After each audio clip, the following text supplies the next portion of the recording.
In this segment, we're going to focus on topics related to conformations of cyclohexane. Now, conformations, just like when we were talking about conformations of linear molecules, such as this one, is referring to situations where we're looking at rotation around bonds. So for example, in the case of this molecule, we can rotate around that carbon-carbon bond to create the different possible conformations of ethane. When we were talking about conformations of ethane, we mentioned that certain conformations, such as those that are staggered, where we have maximized the dihedral angle between the groups that are bonded to the carbon and back and the groups that are bonded to the carbon in front, are particularly favorable. They're particularly low in energy. So if we were looking at the staggered conformation of this ethane molecule, we could take a look viewing directly down the carbon-carbon bond so that we're holding the molecule such that the two carbon atoms are directly in line one behind the other. And if we take a look at the groups that we can see, such as the red atom, which is bonded to the carbon and back, and the white atom here, we would describe those groups as being staggered because we space them out as far as possible from one another.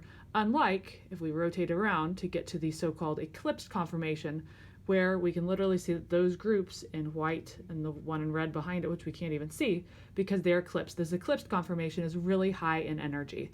So what we're going to do today is apply these concepts toward looking at cyclohexane and other cyclic molecules. We're focusing primarily on cyclohexane and other 6-atom rings as our template here, because 6-membered rings are particularly common. So we're going to be looking at the conformations that cyclohexane can adopt as our model here. So we have built a 6-membered ring.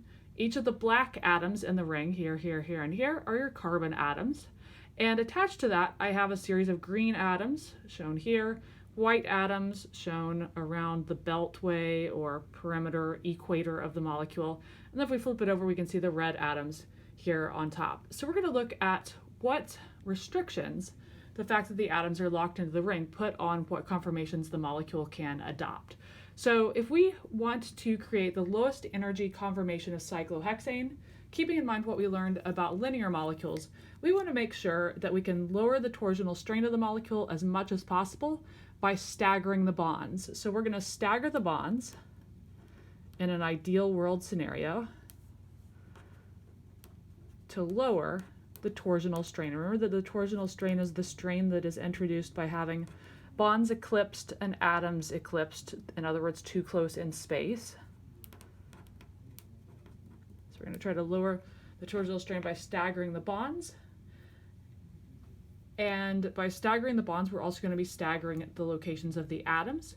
And when we do that staggering process, what's going to happen is that when we look down any individual carbon-carbon bond in the molecule, such as focusing on the carbon-carbon bond connecting this carbon and this carbon, or these two carbons, whatever, you get the idea. If we look down any of those bonds, what we're going to see is that the atoms connected there are staggered. So if we look directly down the carbon-carbon bond shown in black here, going from here to the one directly behind it, and if I'm holding this up perfectly, you can't even see the black carbon atom directly behind it because they're straight in a line here. But what we'll see is that if we take a look at this carbon atom that's connected to the atom in red here, and then we look over to this white atom, which is in back, those are separated by our maximum angle of 60 degrees there, 60 degree dihedral angle. Same thing if we go from this white atom that's bonded to the carbon in back to the white one bonded to the carbon in front, there's a 60 degree dihedral angle separating those two. Same thing going from the white atom in front to the green atom in back here, 60 degree dihedral angle. So we have all those bonds staggered. And if we look at this ideal conformation of cyclohexane, continuing on around, we can do this for any of the two carbon atoms. We pick this carbon atom and the one directly behind it, we see that the bonds are staggered all the way around. Same thing if we come over to here, the bonds are staggered all the way around. So this is going to be the lowest energy conformation that we can possibly make of cyclohexane. And as a result, it is going to be the preferred conformation of cyclohexane. We refer to this preferred conformation of cyclohexane as being the chair conformation. And the chair conformation is important and relevant because since this is the lowest in energy, this is the conformation that is going to be most often adopted by cyclohexane and molecules that are related to it. So if we were thinking about what the actual shape of a cyclohexane molecule is or some other 6-carbon ring, that perhaps had some branches coming off, but we expect that ring to adopt this so-called chair conformation. It's called a chair conformation because the idea is that if we kind of look off to the side of the molecule and have a very active imagination, you can sort of imagine that this is a chaise lounge chair where there's a person lounging, laying, as if my finger would be, within this chair. So we can kind of think of the chair conformation where the bond's staggered as being this 6-membered ring. Each of the bends in the line represents a carbon atom. And we can imagine that in my terrible artwork here, there's someone lounging in this like a chaise lounge chair, enjoying the afternoon there.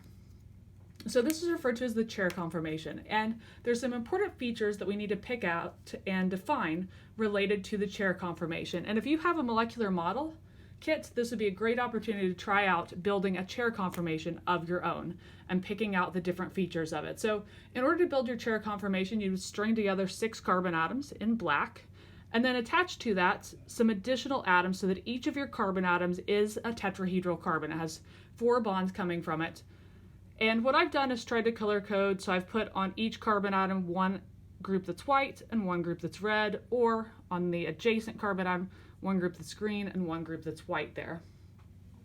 So when we take a look at this molecular model, what you will see if you have properly staggered all of the bonds, so that when you look down the bond, you see that you have the atoms in back separated from the atom in front, so white and red here, by a 60-degree dihedral angle, spread apart as far as possible. If you do that to make this so-called chair conformation, what you're always going to notice is that you will have attached to each carbon atom a group that is either straight up in the axial direction, axial meaning straight up or straight down like the axis of the Earth, or it's pointed directly down here. So we have a group that is in red that we describe as being axial pointed up because it's oriented straight upward.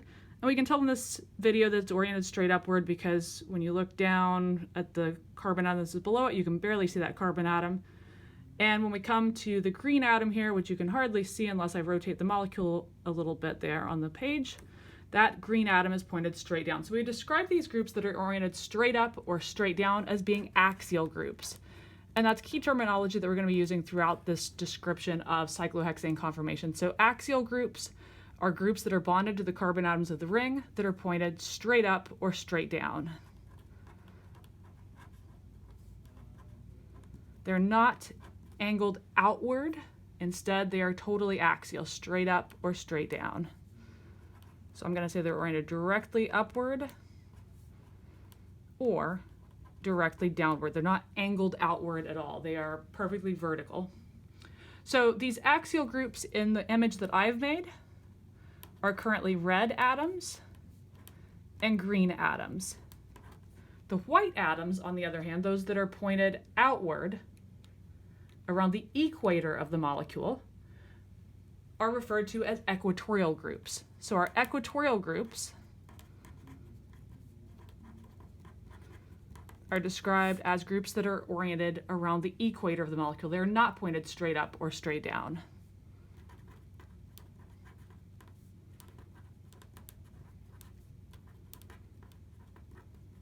And those are going to be white, as I said, in the model that we've created here. So our white groups all the way around, you can see that those are oriented kind of slightly angled upward or slightly angled downward, but they're not pointed straight up or straight down.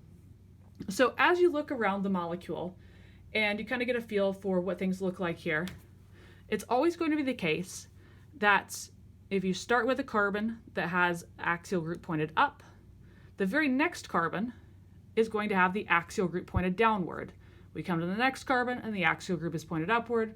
Next one, axial group is pointed downward. So the pattern as you go around the ring, if you're building a molecular model of this, is that you should always end up with axial up, axial down, axial up, axial down as we go around the ring. And you can pull the molecule into place by kind of taking every other group that's bonded to every other carbon atom, such as these groups in red here, and pulling those all so that they're all oriented straight up. So even if we totally distort this molecule into a really non-preferred conformation like this, I can go in and say, okay, I'm going to pull this group, and this group on every other carbon up into the axial position. Then I can orient my groups into the axial position pointed downward, so that then I'm back in that perfect chair conformation. Now, with each chair conformation that we talk about, this is one of the preferred conformation ways to represent.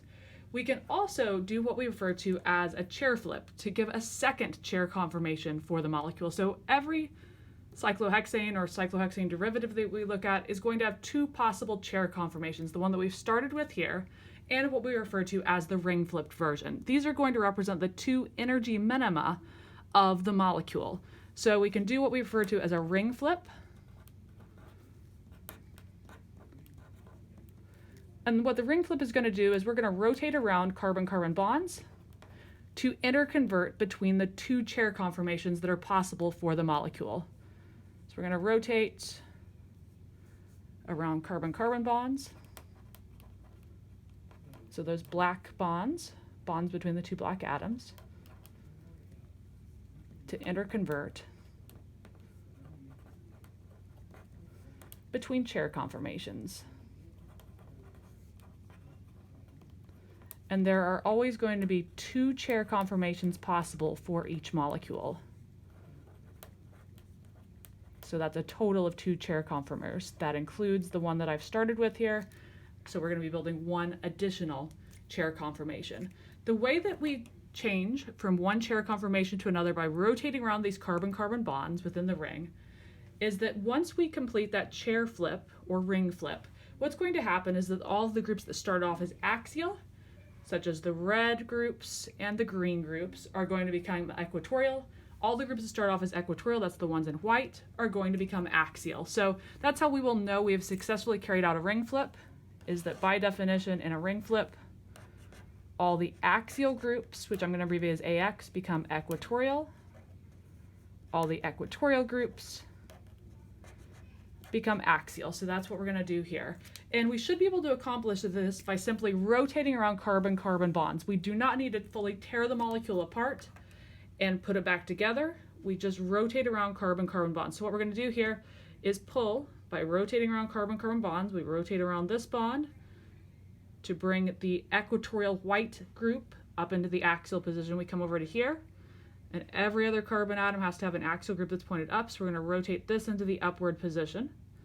And then we skip this atom, come over to here, rotate this one into the upward position, and now we have these three groups in white that are oriented up, and we've accomplished that change in which groups were axial versus equatorial entirely by rotating around the carbon-carbon bonds. So we're going to do the same thing for the white atoms. Those are going to become, the white atoms, they're kind of on bottom now, are going to become our axial groups pointed downward. So I'm just going to rotate around the bonds a little bit there to get those oriented perfectly into the axial down position. If you've done this correctly, those three white groups here, skip a carbon, here, skip a carbon, onto the next carbon, should all be pointed downward so that they are literally touching the table. And now what you'll notice, since we've done this ring flip, by rotating around these carbon-carbon bonds, we have now moved all the groups that were equatorial and white are now in the axial position pointed straight up, or the axial position pointed straight down. So the atoms we can barely see because they're like buried under here, here, and here, are axial groups pointed straight down. So we've fulfilled the criteria for doing a ring flip that by definition, when we rotate around those carbon-carbon bonds to give our second chair conformation, all the axial groups became equatorial. Remember that those were the red and green groups, and now those are the ones oriented around the equator that aren't pointed straight up or straight down anymore, but they're angled up or angled down. And our equatorial groups have now become axial. Those are the atoms in white, the hydrogen atoms here. So we've successfully done this ring flip to create our second chair conformation, and we can confirm this is indeed a low energy conformation by looking down the bonds, these black carbon-carbon bonds, and confirming that the atoms surrounding those are staggered out. They're spread out as far as possible, and indeed they are. Regardless of which carbon-carbon bond we look at here, we can see that the atoms surrounding that are spread apart, staggered as far as possible to reduce the torsional strain within this molecule. So with that, we've demonstrated how we can do a ring flip of a cyclohexane in order to show a second possible chair conformation. So with that, what we're going to do in the next segment is we're going to look at how we can go about drawing on paper these different possible conformations of cyclohexane and what their relevance are toward the stability of the molecule and toward what properties that molecule will have.